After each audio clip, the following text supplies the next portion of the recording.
We are in Romans chapter 14. Romans chapter 14. And in this section, this is a section that has to do with that there are liberties that you have under Christ. There are liberties that you are given. But that doesn't mean that you need to be taking those liberties at the cost of someone else's faith. And I'm going to let Paul explain that in writing the book of Romans. And this is going to be addressing members of the church. Some who are going to be weak in faith, some who are going to be stronger in faith. And there is a responsibility that both has to the other. One isn't to condemn the other, and the other isn't to look down on the other. Both are to be united, even though they have, there's disagreements, but disagreements that it's okay to disagree in these things. It's okay just as long as you remain united under Christ. Now, that doesn't mean that you're united under Christ with doctrine from some other source. That just as long as you're united, you can believe anything. No, this would be matters of judgment, but not moral judgment. Matters of expediency, or of with some it would be in solving what they see to be a problem when there may not be a problem at all. But it's a matter of those who have a strong faith and those who have a weaker faith.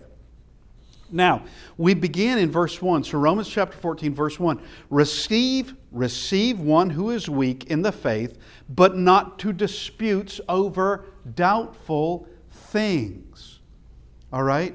Receive one who is, you're united with this person under Christ. Receive them, but don't get involved in these meaningless little disputes that are going to go nowhere, that are going to bring nothing but fracturing and disunity.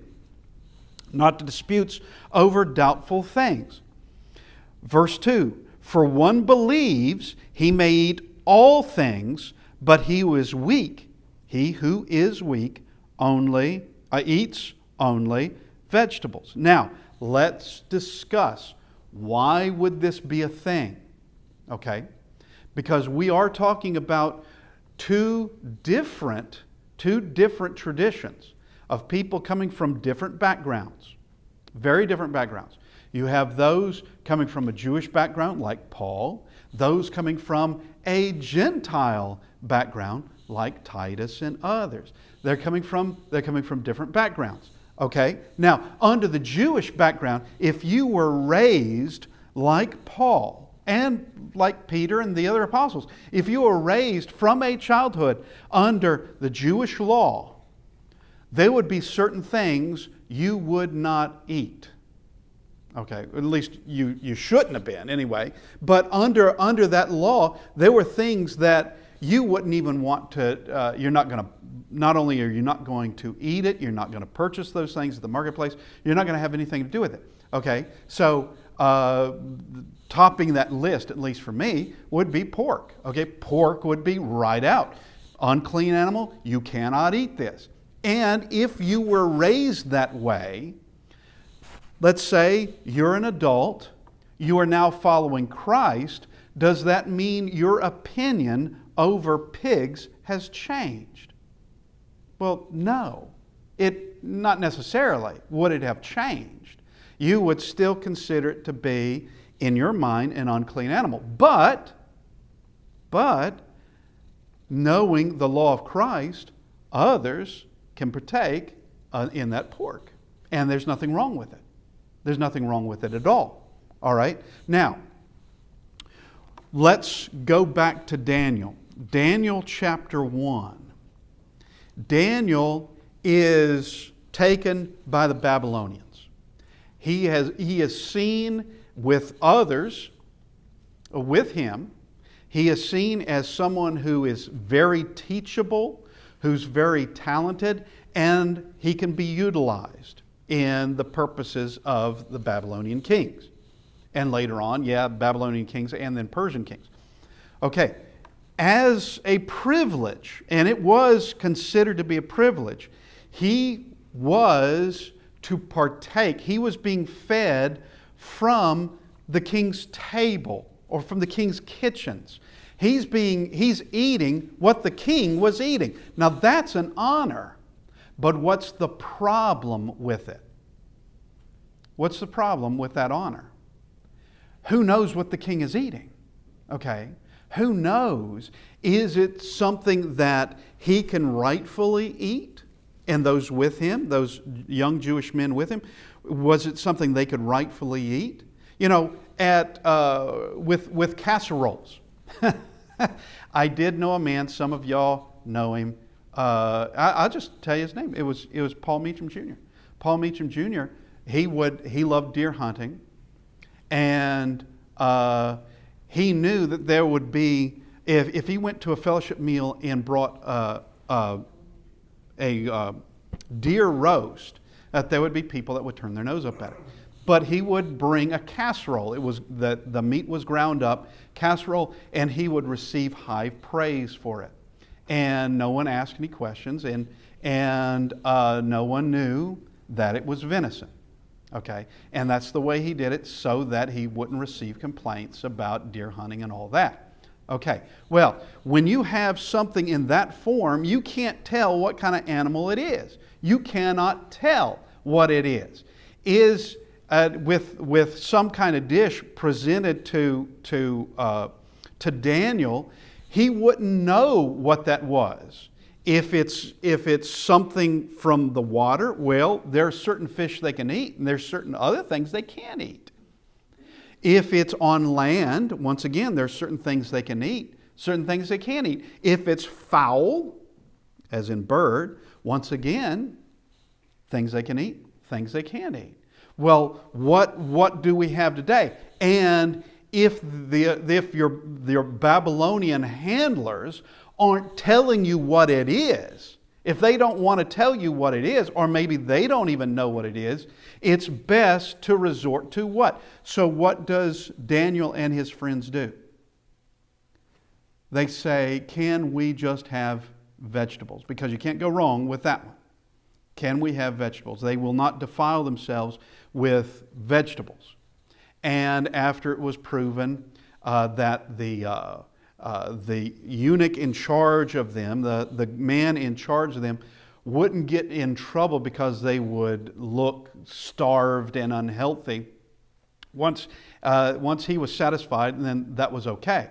So with this, one who is eating vegetables may be someone who has come from that background, now living, I'm talking about, Jewish background, now living among the Gentiles, being with Gentiles in the church and just eating vegetables. Is there anything morally wrong with just eating vegetables? No. It's a matter of your own decision. It's not neither right nor wrong. That's yours. Now, here is the problem, and it's going to come into judging, which is what he's going to say, verse 3, but we need to continue on in verse 2. Let not him who eats despise him who does not eat, and let not him who does not eat judge him who eats, for God has received him. So the one who says vegetables only, he's not to judge the one who's eating meat, and the one who's eating meat is not to despise the one who's only eating vegetables. All right, this is entirely a judgment call. All of it is okay. All of it is absolutely okay, but the two must, the weaker and the stronger brother must avoid any dispute whatsoever in this. Avoid it completely. Now, let's get back to the eating only vegetables. Coming from a Gentile background. That was the Jewish background, now the Gentile background. Well, while Gentiles would understand you could eat things like pork, and also things like squid and octopus coming out of the sea, which also would have been forbidden under the law of Moses. There'd be a whole world of things that were the Gentiles could eat that the Jews could not eat. So what would be the deal with the Gentiles? Why would the Gentiles suddenly want to eat vegetables only? Well, there would be a thing of coming from that Gentile background, now being a Christian, coming from that Gentile background, knowing full well that some of the things in the market had been sacrificed up on that hill to, in that particular temple, to Zeus or Diana or to whomever. Okay. It's sacrificed, that ox or whatever it was sacrificed up there and then brought into the market and being sold there in the market. And yes, and it depends on whose tradition you're going to look at, because some it was the case, some it wasn't the case. When you're talking about paganism, there's an awful lot of inconsistencies wherever you go. But quite often, if you partook of what was sacrificed to that god, you were seen as worshiping that god. All right, and that was the intent, that you were joining in this with Zeus or Poseidon or whoever it happened to be. You're joining in on that. Whereas the Christian would know, all right, no, I'm not. I'm not joining in. And intent matters in worship. That's a completely different subject, but intent matters in worship. I have been to cathedrals before. Was I there to worship? Nope. That was not my intent. Could I have accidentally worshiped? Nope. That wasn't my intent. I have been to a Hindu temple before. Matter of fact, I've been to more than one. I was there as, just like with the cathedral, I'm just there as a tourist. I'm just there to see the sights. Entering in there, does that make me a worshiper? No. Not within God's sight. Certainly not, because I had no intention of doing that. None whatsoever. When someone like Samson is there in that temple with in all view of the Philistines, all right, was he guilty of worshiping Dagon or any other god of the Philistines? No. He was brought there against his will. Number two, he had no intent. But here is the point. For someone in the Gentile world, getting meat from the marketplace may be still in their mind, because some things it takes a while to get rid of. In their mind, it may still mean to them worshiping the very thing they've turned their back on. Okay, so you can have the brethren coming from different backgrounds and coming to the same conclusion of only vegetables. They can still come to the same conclusion. But under the law of Christ, those things that had been forbidden before to the Jews were not forbidden anymore. There wasn't that dietary law anymore. There's only a few things. One is that of not to eat blood, which is not just the Jews, that's to all of us. And things that are strangled. This is coming from Acts chapter 15, but not just from there. But in understanding, there are certain things that we cannot eat. And coming from the Gentile background, under Christ, now having no intent on worshiping whatever god this temple, this meat came from, or where it had been sacrificed, whatever temple had been sacrificed, knowing full well, I worship Christ. I know who God is. And God created this animal, but it's not that statue that's in that temple. It's not Him. And I can still be thankful for this and thankful to the true God. But now we come to verse 3, once again, let not him who eats despise him who does not eat. Meaning, it's okay for you to eat meat. It's okay. not to despise them, not to look down your nose at them, because we are dealing with the weak and the strong in faith. But both of them have a responsibility in this, and it's spelling it out. And let not him who does not eat judge him who eats. So there's not to be a judgment in the other direction either. Of, I can't believe you're eating that. You should not be eating that whatsoever. Well, that is judging. And this is a matter of freedom in Christ. There is a freedom here. But as we will see in all this, we don't want others to stumble. We don't want anyone stumbling. And that's, as one preacher said, stumble, it says stumble, not grumble. I think he had a lot of people who grumbled at him. But it says stumble, not grumble. And that not to have someone stumble over it, and because that can happen.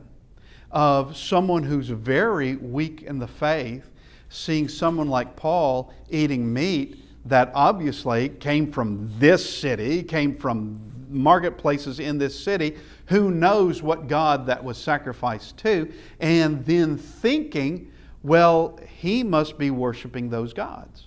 Or that would be stumbling. And that person then seeing, okay, well, if Paul can worship them, then that's where I came from. I can worship them as well. That's called stumbling. That's going precisely where they came from instead of continuing with Christ. Now, verse 4. Who are you to judge another's servant? Question mark. That's an extremely good question. Who are you to judge another's servant? That to his own master he stands or falls. It's the master who's going to do the judging on this. It's Christ who's going to do the judging on this. Let Christ do that. And of course, this has to do with these matters of judgment, matters of really of personal taste.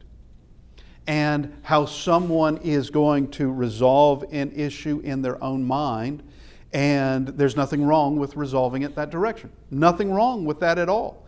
But what would be wrong is to demand, let not him who eats despise him who does not eat, and let not him who does not eat judge him who eats, for God has received him. That is, in this, to demand that it is the doctrine of Christ, you must eat this as well as these other things.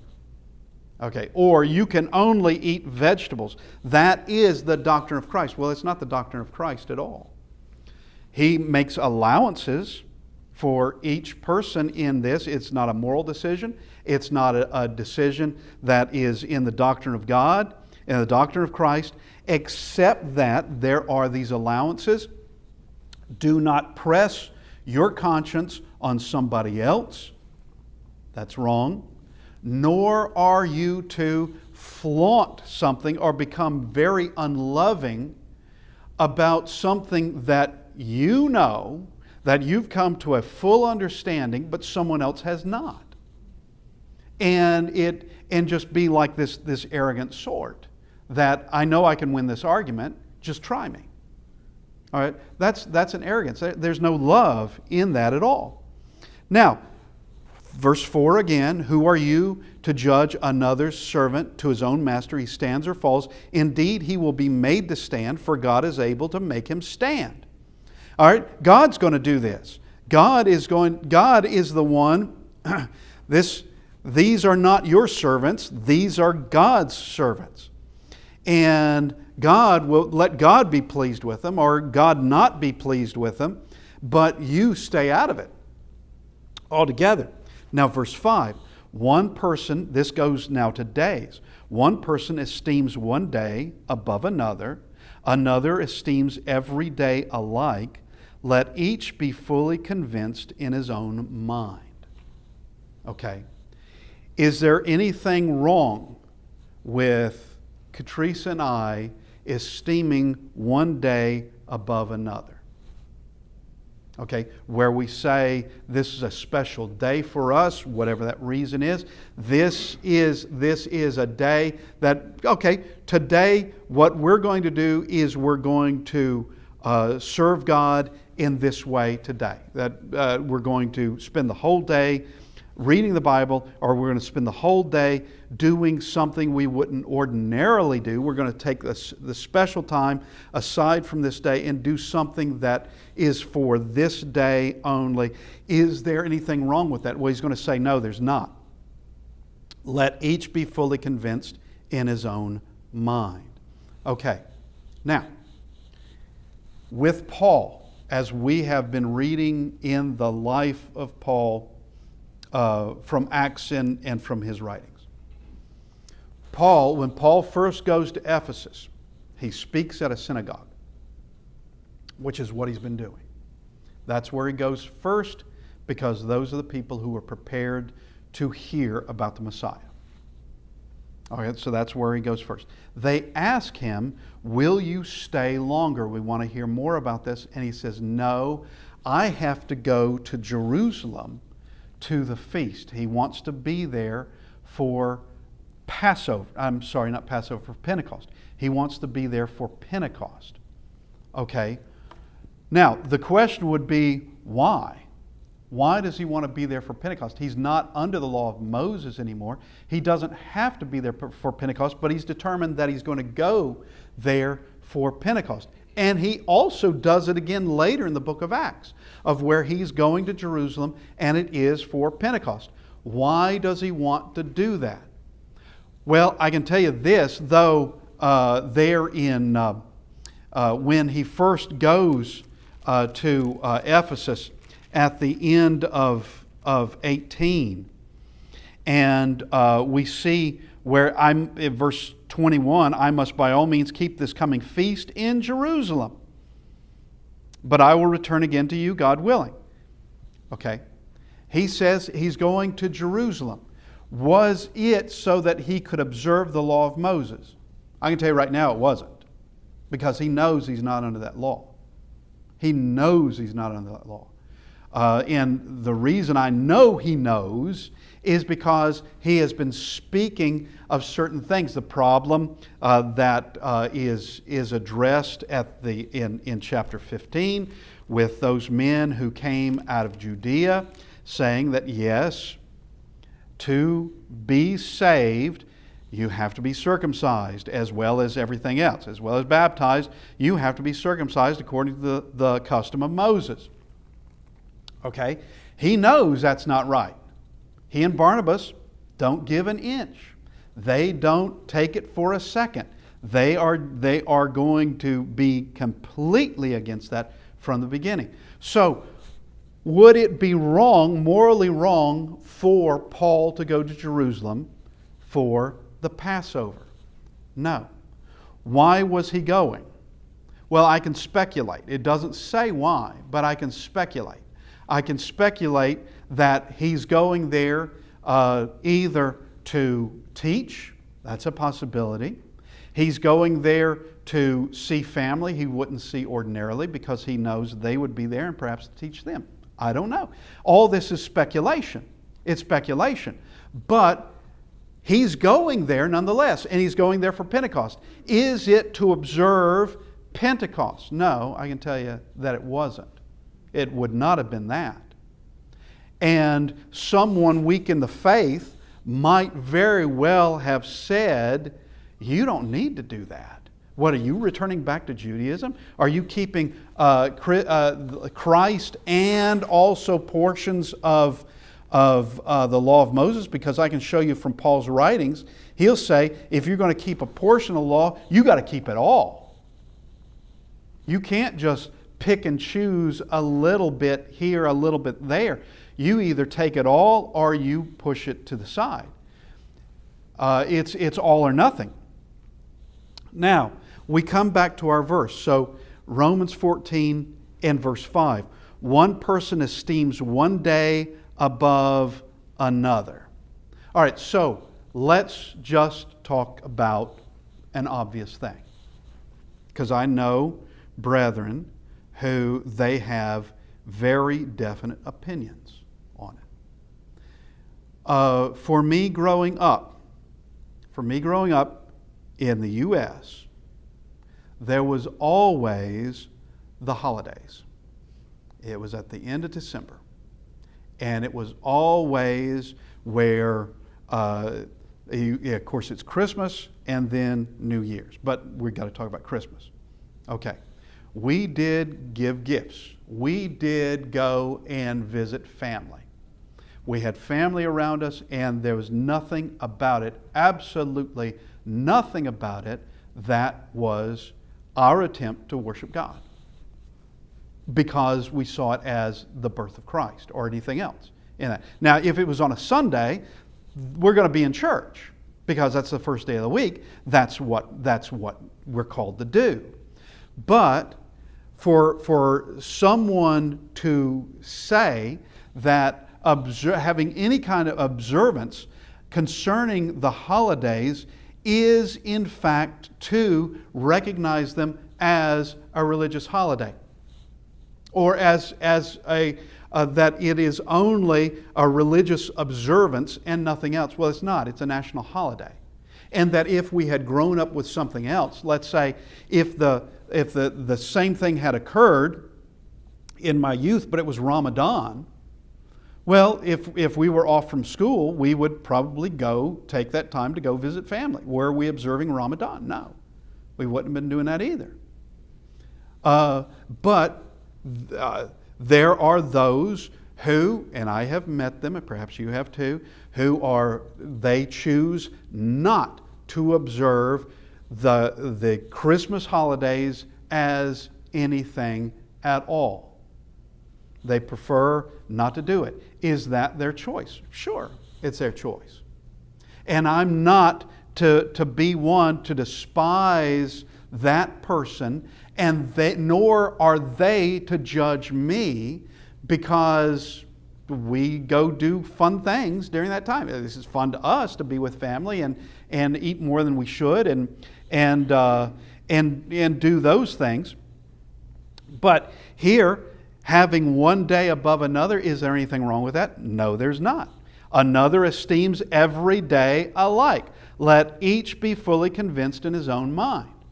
Don't destroy your conscience over it. Don't go against your conscience with it. If there is a problem, you're doing something, but you're not convinced that you ought to be doing it, you need to resolve that in your mind. You need to resolve that. And concerning Christmas, there's very good lessons on that. Extremely good lessons concerning that, and that some wanting to say that it obviously started by the Catholic Church. Well, fine. I know that. That's true. And that it's a religious holiday. Yeah, for them it is, and for others in the denominational world it is, but it doesn't have to be seen that way, because I will tell you right now, I have personally spent Christmas literally with a house full of Jews, and not a single one of them saw it as a religious holiday. Not a single one of them. I have spent Christmas with atheists in the house, and not a single one of them saw it as a religious holiday. They didn't see it, but they wanted to have fun with the rest of the family. They wanted to do that. And so here in all this, one is not to look down upon another. One is not to judge another. Verse 6, he who observes the day observes it to the Lord, and he who does not observe the day to the Lord, he does not observe it.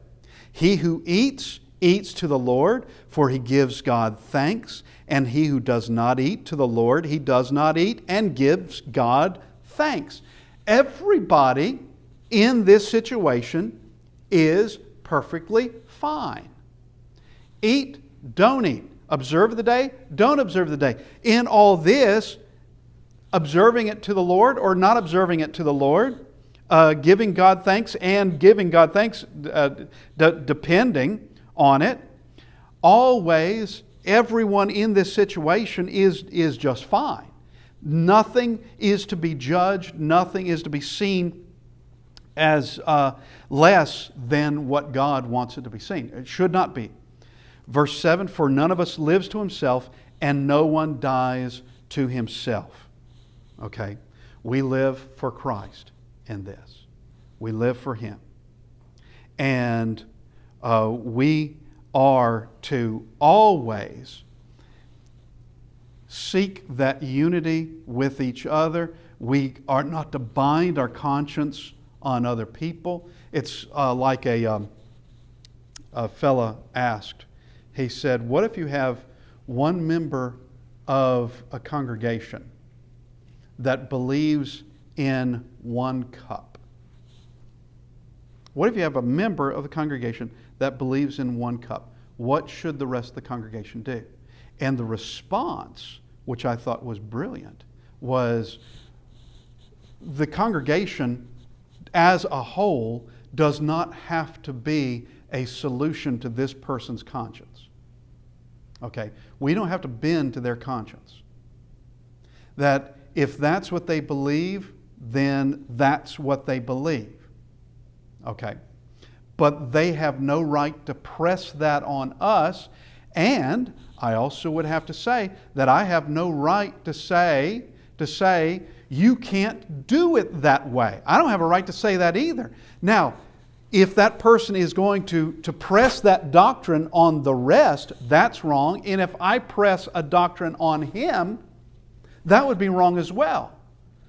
But what we do is solve our own conscience, work with our own conscience as to what we will or will not do. We don't live to ourselves, we don't die to ourselves. Verse 8, for if we live to the Lord, and if we die to the Lord. Therefore, whether we live or die, we are the Lord's. For to this end Christ died and rose and lived again, that He might be Lord of both the dead and the living. But why do you judge your brother, or why do you show contempt for your brother? For we shall all stand before the judgment seat of Christ. All right? These are petty things that we don't need to get involved in. Petty things. And both sides have their responsibility in it. Now, does the weak brother need to strengthen up? Well, you don't want to remain a weak brother or a weak sister. Okay? You simply don't want to do that. With the stronger, and the stronger in this case means someone who's come to a full understanding, someone who has a better understanding, and they are fully convinced their faith is a stronger faith. They have no right at all to drag that person in kicking and screaming. They have no right to do that. Like we were just saying, there are some things that you grew up with that just seemed to be the way things were. That was the reality of things. You learned something different in Christ. All right? And with some things, it's going to be hard to remove. Slowly, bit by bit, there can be things that can be very difficult to remove. And it just takes time. It takes time. And where someone begins to grow in Christ and then come to a better understanding. I'll tell you right now, there are things that I believed when I was younger because I was taught it when I was younger. Things that I believed that in learning from the Bible that I discovered, oh, I was taught wrong on that. That's not correct, because I clearly see where there's a different teaching here. I clearly see what the Bible has to say on this particular subject. Okay, and coming then to a better understanding, and Christ allows for growth. He allows for it, but we do need to grow. So verse 10 again. But why do you judge your brother, or why do you show contempt for your brother? For we shall all stand before the judgment seat of Christ. For it is written, As I live, says the Lord, every knee shall bow to me, and every tongue shall confess to God. So then each of us shall give account of himself to God. Notice how he's putting this in this discussion. That this is, when he's talking about this is coming from the Holy Spirit, and he means it. He means it. Of where, with places like Rome, but not just Rome, congregation in Rome, where you do have Jews and Gentiles that are there. You have them there. And you will have in any given congregation of where there are those stronger in faith and those that are weaker in faith. Every one, you're going to find that. Some are going to be, hopefully, very strong, and others are going to be weak and hopefully strengthening up. And these are issues. It may not have anything to do with food or anything to do with days, but you've got a principle that is set forth in this to understand, let each one handle these issues, because they're not going to be moral issues, nor are they going to be doctrinal issues, but these different personal issues that must be handled properly. Now, let's just discuss for a second. Can we each have an opinion on liking pork? Yes. All right. I like it. You may not. All right. I have no right to look down my nose at you, and you have no right to judge me for eating, and me judging you as whatever I might think as for not eating. We don't have that right. Okay, first day of the week. Worshiping on the first day of the week. Can we all have opinions on that? And the answer is no. That's Christ's commandment. That's a different matter entirely. Can we decide on our own what will be incorporated in worship and what will not? You have a conscience that says one thing, I have a conscience that says another thing. But what if Christ has set the standard? What about that? Well, we go with the standard. It doesn't matter what we may think or what we may believe or what our conscience may say. Christ is telling us this is the way He will be worshiped. This is the way He will be worshiped. Therefore, we must transform ourselves, educate our conscience, transform ourselves to where we are doing the will of Christ. In matters of option, we leave it as matters of option. Things that are not optional, then that's very much the doctrine of Christ. Now, let's go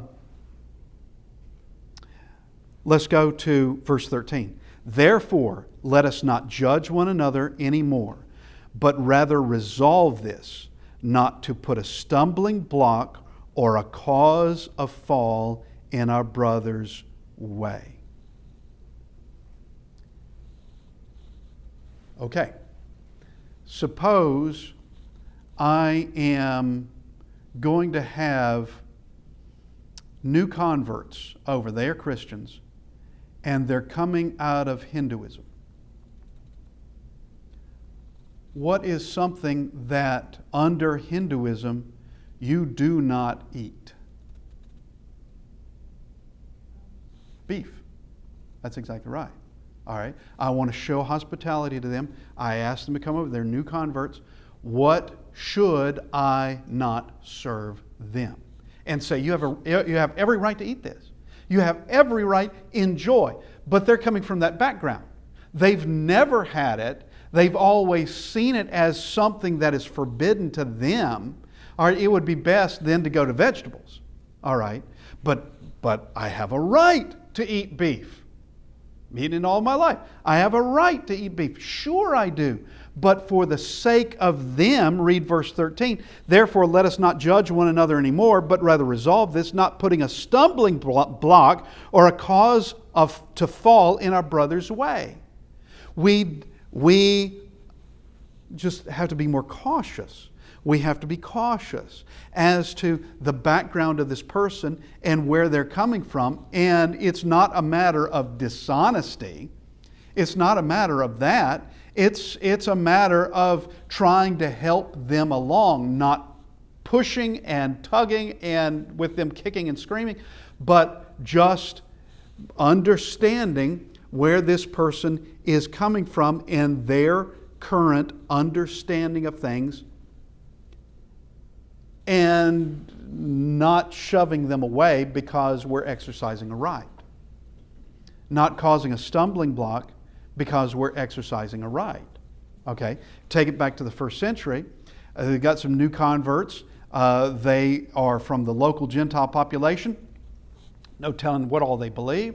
No telling what kind of superstitions they hold. No telling what all they will do and what they won't do. It's best for caution, so that they don't think, oh, so this is, I just add Christ to the rest of the pantheon. Okay, so I can still worship Poseidon, I can still worship Neptune, I can still worship Ra or whomever, I can still worship this one and all these others, and I just fit Christ into it all. Okay, now I get it. Well, no, that's not it. And all that could be done simply because of seeing a Christian doing something that, from their mindset, from the mindset of this new convert, it looks like something that is worship to these other worshiped idols, when it's not. It's not that at all. They just misinterpret it because that's all they've ever seen. That's all they've ever seen. Someone eating, as we'd already said, someone eating meat that's sold in the marketplace, that could have been sacrificed as an idol. They don't seem to care too much about it. In my background, that always means you're worshiping that idol. So it would be best to do what? It'd be best not to eat meat. In that situation, it'd be best not to eat meat. Not that you condemn it, but that in that given situation, you don't want your brother to stumble. And that is called being cautious. And there are things like that that are just from culture to culture to culture to culture. Like here, just this, getting off the subject of meat and eating and special days, but they're going from culture to culture. Even here in the U.S., there are certain things that are seen as matters of respect in the Southeast, but you go out into the West, and they're seen not as matters of respect, but as actually disrespect, seen it as sarcastic. Here, if I say, yes sir, yes ma'am, you recognize that as respect. But there are places out west where a child says that to an adult, it is seen as sarcasm. And they don't like it. Okay? They don't like it at all. And suddenly, this child who believes they're being well behaved and respectful are now seen as, or even an adult, being respectful, now seen as just this smart aleck. Okay, you're being sarcastic in this. Now, why am I bringing something like this up? There are things like that all over the earth. And in dealing with other people, we can find that there's something, and we can do it out of ignorance, and there's nothing we can do about that except once we learn, we correct it. But if I'm talking to you, and I've got, or you're talking to me, and I've got my hands in my pockets, what does that mean to you? It means nothing. But there are cultures that if I put my hands in my pockets, that I'm telling you, I'm not listening to you. That's what it means in other cultures. I'm not listening to you. Now, once again, why am I bringing this up? Because there are things that we need to be aware of that can be, because culture is always brought into the church. You cannot help that. You can't help it. It's just going to happen. While I am a Christian, I was also raised in this culture, and there's nothing I can do about that. Nothing. I have certain expectations. I have certain things that I see from the cultural standpoint that I was brought up in. I see that, and others from other cultures may, see that as being that's very strange, or that's very, as we said, disrespectful, or something like that. But we work with each other in all this. Now, we're running out of time, and as a matter of fact, we have run out of time. But let's just read verse 13 again. Therefore, let us not judge one another anymore, but rather resolve this, not to put a stumbling block or a cause to fall in our brother's way. If someone is going to step away from Christ, let's not let it be because of us. Okay, something that we just callously did. Not to be like that. But if they're going to step away from Christ, let it be because they just, it's their decision, and they've judged Christ as undesirable.